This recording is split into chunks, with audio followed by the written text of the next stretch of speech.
Pardon mes cheveux. Vous couperez hein. Merde, tu filmais? Ouais.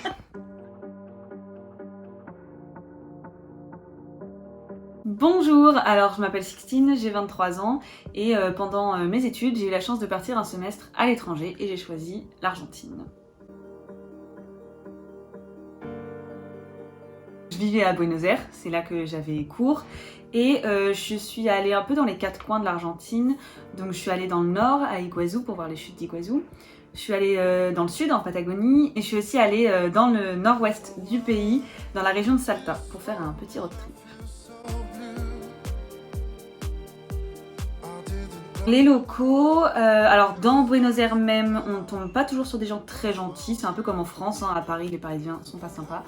Donc à Buenos Aires c'est un peu pareil mais en moins exagéré je dirais. Ils sont quand même sympas mais on sent que dans la ville ils sont moins sympas que dans les campagnes. Par exemple quand j'étais dans les régions de Salta, les gens limite ils nous sautaient dessus pour nous aider alors qu'on n'avait même pas besoin d'aide, c'était trop sympa. Alors que Buenos Aires c'était un peu moins comme ça. Il y a beaucoup de choses à voir, j'ai pas eu le temps ni la chance de pouvoir tout faire bien sûr. Ce qui est à faire c'est d'aller aux chutes d'Iguazú. Ça peut paraître un peu cliché mais c'est vraiment impressionnant toutes ces chutes. En plus ils ont tourné OF 117 là-bas donc c'était trop marrant. Il faut aussi absolument aller en Patagonie. C'est un sacré périple là-bas, surtout que nous on a eu de la neige, du froid, on n'était pas équipés mais c'était quand même trop bien. Il faut aussi aller dans la région de Salta. En fait tout ce que j'ai fait je le conseille. Salta on a fait un road trip de 8-10 jours à peu près.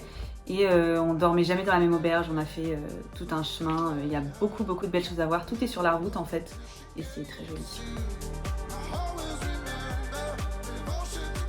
Les galères que j'ai eues, alors j'en ai eu quand même pas mal, mais c'est ça qui fait les plus beaux souvenirs. Par exemple pour mon road trip à Salta, on avait réservé la voiture donc à l'avance, et la personne devait nous amener la voiture à l'aéroport. Et on avait bien dit qu'on voulait un GPS pour faire les road trips puisqu'on n'allait pas se repérer sur une petite carte comme à la course d'orientation, tout ça. Surtout que là-bas on capte pas très bien internet, enfin là il n'y a pas la 4G donc voilà. On arrive à l'aéroport et il nous dit bon bah voilà j'ai le GPS, j'ai la voiture, mais l'allume-cigare il marche pas. Donc nous on s'est dit ben comment on fait si l'allume-cigare marche pas pour le GPS Et donc on a passé, je sais pas ça m'a paru tellement long, peut-être 2 heures à l'aéroport à s'engueuler en espagnol avec ce mec qui avait d'un côté le GPS, d'un côté la voiture, mais les deux fonctionnaient pas ensemble. Au final, après 2 heures de galère, il a réussi à nous avoir une autre voiture et du coup on a été un peu surclassés parce qu'on avait une voiture bien mieux que ce qu'on devait avoir. En fait à la base on devait avoir une vieille poubelle et on s'est retrouvé avec une voiture plutôt pas mal donc on était bien contents quand même finalement. Des galères aussi en Patagonie, on a fait beaucoup de rando mais il y en a une particulièrement qui a été assez périlleuse. Donc c'était une rando pour aller au lac d'Émeraude et il fallait passer par les forêts etc. Sauf qu'on a eu une météo pas très sympa, on s'est retrouvé avec de la neige, de la glace, de la boue, enfin c'était glacé et tout. On a commencé par la forêt et à un moment on est arrivé à une plaine et on s'est dit bon, on va traverser cette plaine, ça ira plus vite. Sauf que c'était en fait une couche de neige, une couche de glace et de la boue glacée où tu t'enfonçais jusqu'aux genoux. Et donc on a foncé, on a voulu courir pour aller le plus vite possible et j'ai une amie qui s'est retrouvée coincée jusqu'aux genoux dans la boue, elle ne pouvait plus sortir sa jambe tellement elle était enfoncée. J'ai aussi ma soeur qui était avec moi et qui a carrément perdu sa chaussure au fond de la boue, elle a galéré à la retrouver et on est enfin arrivé au lac à la fin en un seul morceau. Alors une anecdote, toujours en Patagonie, à Ushuaia, on avait loué une voiture et en fait un matin on se réveille et il manquait la vitre de notre rétroviseur. Et on a appelé l'agence, ils nous ont dit bah vous allez au garage et vous faites réparer ça. Et je crois que c'était à peu près l'équivalent de... c'était plus de 250 € et on s'est dit on va quand même pas payer ça, enfin on n'a pas les moyens de payer ça. Du coup on est parti en mission commando en pleine nuit à Ushuaia pour trouver la même voiture que nous et voler une vitre de rétro. Ce que j'ai préféré, l'aventure, la bouffe aussi, on mange bien, les soirées qu'on faisait tout le temps, la vie étudiante à l'étranger, c'est génial. Mon voyage au Pérou aussi, la liberté, la jeunesse, l'insouciance. Des bons plans, il faut aller en auberge de jeunesse.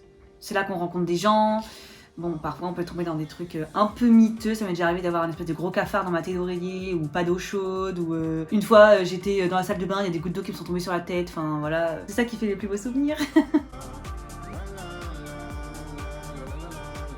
Des attrapes touristes, je dirais les taxis, mais c'est un peu comme dans tous les pays, faut faire attention de toute façon. Après dans la rue, c'est un peu comme dans tous les pays, vu que t'es un touriste et que ça clignote touriste sur ton front, les gens ils essaient un peu de te vendre des trucs comme ça partout, mais c'est tout. Les essentiels à avoir, bah ça dépend. Il y a en fait tous les paysages, donc ça dépend. Au nord il fait chaud, on est en short. Au sud il faut des bonnes chaussures de rando. En Patagonie c'est là où j'ai le plus froid de ma vie. Dans le nord par contre, bah une bonne crème solaire, parce qu'il y a du soleil, ça tape. Un peu d'anti-moustique aussi, surtout vers Iguazu parce que c'est tropical.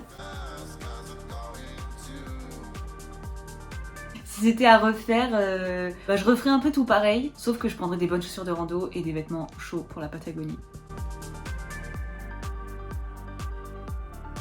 Un mot de la fin, je remercie Goyave de m'avoir permis de partager mon expérience en Amérique latine. Et je vous conseille tous d'aller en Argentine parce que c'est vraiment une super expérience. Et si vous avez le temps, allez faire un tour aussi au Pérou.